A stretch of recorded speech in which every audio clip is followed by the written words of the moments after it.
মরহুম বলেন না, মরহুম কেন মরহুম বলেন? মরহুম অমুক, মরহুম অনু, মগফুর। মরহুম আর কি?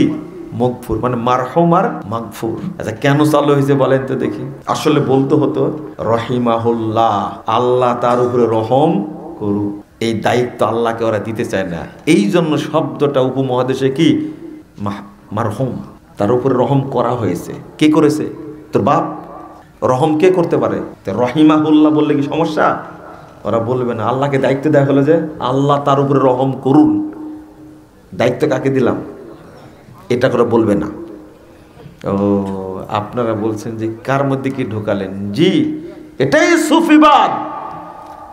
গফারাল্লাহু লাহু, আল্লাহর নবী বলছেন আল্লাহ তাকে ক্ষমা করে দিলেন, সাহাবীরা বলছেন ক্ষমা করে দিলেন আল্লাহ, আর আপনি বলছেন কি মাগফুর, ক্ষমা করে দেওয়া হলো।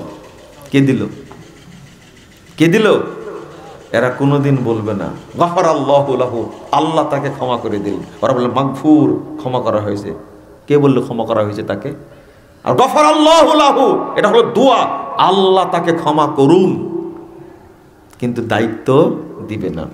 ওই জন্য আমরা বলি কি হাদিসের শব্দ 681 নম্বর হাদিস সহিহ মুসলিমের মধ্যে এসেছে। রাসূল সাল্লাল্লাহু আলাইহি ওয়াসাল্লাম বলছেন হাফিজাকাল্লাহ বিমা হাফিজতা বিহি নাবিয়াহু, শোনো আল্লাহ তোমাকে হেফাজত করুন যেমন তুমি তার নবীকে হেফাজত করেছো। কত সুন্দর কথা না, হাফিজাকাল্লাহ। আমরা বলি হাফিজাহুল্লাহ, আল্লাহ তাকে হেফাজত করুক, হাদিসের শব্দ। কিন্তু ওরা জীবনেও বলবে না। ওরা বলে কি জানেন? দাবা, দাবা, দাবানল।